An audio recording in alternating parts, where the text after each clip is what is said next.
Continuando con el informe de noticias en las instantáneas de Acento TV. El Consejo Unificado de las Empresas Distribuidoras, en su presidente Celso Marrancini, pidió paciencia a la población que está sufriendo jornadas de apagones producto de la salida de una de las plantas de la central termoeléctrica Punta Catalina, que fue informado ayer. Marrancini adelantó este jueves que el servicio eléctrico se normalizaría antes del fin de semana, fecha en la que se proyecta corregir el pinche en la caldera de la unidad 2 de la generadora estatal. Mientras tanto, en Dajabón piden una solución inmediata a dicha problemática, pues lidian con constantes apagones y el pago de la tarifa eléctrica no hace más que aumentar. En Bonao se lanzaron a las calles por el mismo problema. Ciudadanos marcharon la tarde de ayer rumbo a las oficinas de Edenorte en protesta para que cesen los apagones y sean revisadas las tarifas eléctricas. El fin de semana está a la vuelta, ya mañana es viernes y los reclamos persisten. Vamos a ver si ha sido suficiente la paciencia, como pide Marrancini, para que la energía eléctrica vuelva a esos hogares. Por otro lado, la Dirección General de Migración informó que este miércoles entregó a la ciudadana haitiana Rosmila Petit Frere, exalcaldesa de Arquey y propietaria de Radio Telemonopol, a la Policía Nacional de Haití, Petit Frere, que había sido detenida por las autoridades migratorias para ser interrogada luego de recibir informes de inteligencia que señalaban que traía consigo una alta suma de dinero. La decisión de su traslado a Haití se tomó tras determinar que no correspondía su judicialización en República Dominicana. En detalle, la ciudadana haitiana había llegado en un vuelo procedente de Canadá que aterrizó en el Aeropuerto Internacional Gregorio Luperón de Puerto Plata.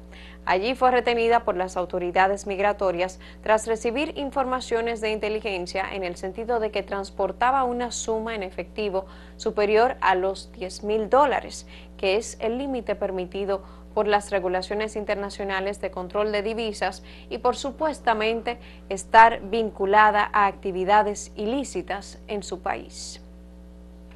A través de un comunicado, el Ministerio de Defensa de República Dominicana informó que investigará la presunta revelación indebida de informaciones relacionadas con operaciones encubiertas que expuso el coronel Rafael Antonio Morales Herrero. En días pasados, el coronel Morales Herrero denunció que fue sustituido en la Dirección de Asuntos Internos de las Fuerzas Armadas tras acusar a oficiales de la Dirección Nacional de Control de Drogas y la Dirección Nacional de Inteligencia de estar involucrados en redes de narcotráfico. Dijo que escaló la información según los estamentos militares desde el año 2021, pero que finalmente fue relevado de sus funciones como director de Asuntos Internos del Ministerio de Defensa el pasado 30 de julio y que le revocaron la visa norteamericana junto a su familia. En base a esto, el Ministerio de Defensa dijo que se mantienen en investigaciones y para no comprometer el proceso, señalaron que se abstendrán de ofrecer más detalles.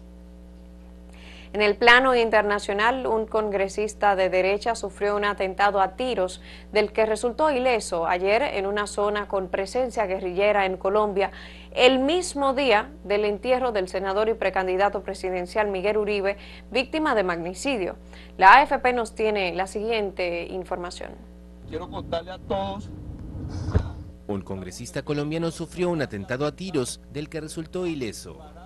Julio César Triana, firme crítico del gobierno izquierdista del presidente Gustavo Petro, denunció el miércoles un asalto a su vehículo con pistola y fusil, mientras se desplazaba con su equipo en la región sureña del Huila, donde opera la disidencia de la guerrilla FARC, liderada por alias Iván Mordisco.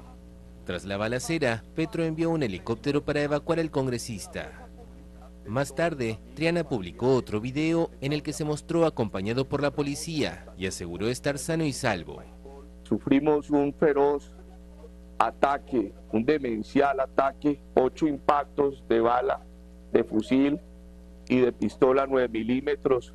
Estaban esperando específicamente el vehículo en el que me movilizaba.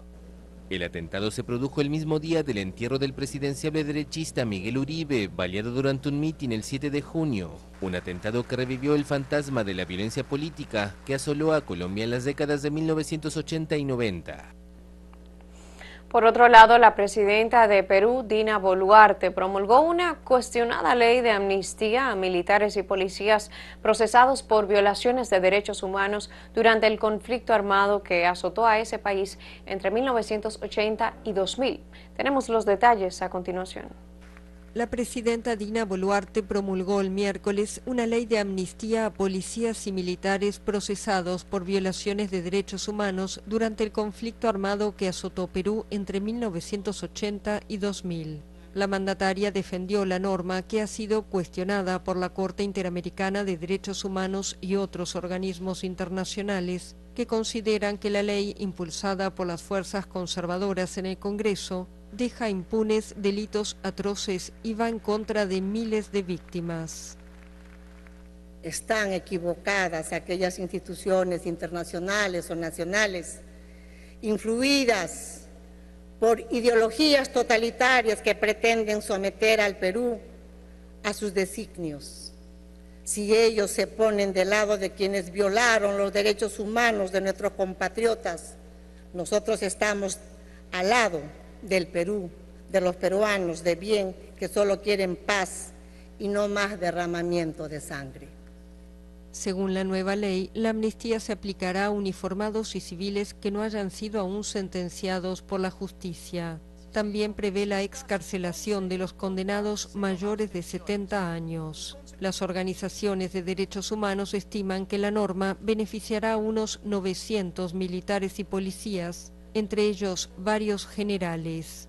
En agosto de 2024, Perú aprobó también una ley que declara prescritos los crímenes de lesa humanidad cometidos antes de 2002 en la lucha contra las guerrillas. La iniciativa benefició al hoy fallecido expresidente Alberto Fujimori, condenado por ordenar 2 matanzas de civiles llevadas a cabo por el ejército en 1991 y 1992, así como a 600 militares procesados.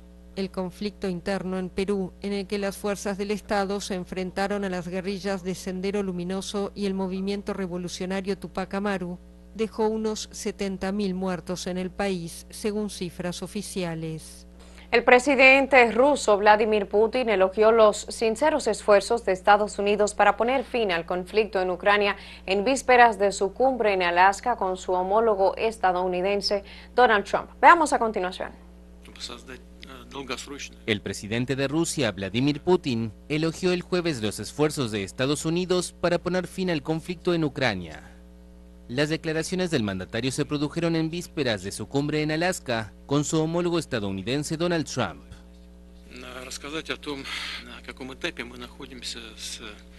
Me gustaría compartir con ustedes cuál es nuestra posición actual con respecto a la administración estadounidense, que como todos saben, está realizando, en mi opinión, esfuerzos bastante enérgicos y sinceros para poner fin a las hostilidades, salir de la crisis y llegar a acuerdos que satisfagan a todas las partes implicadas en este conflicto.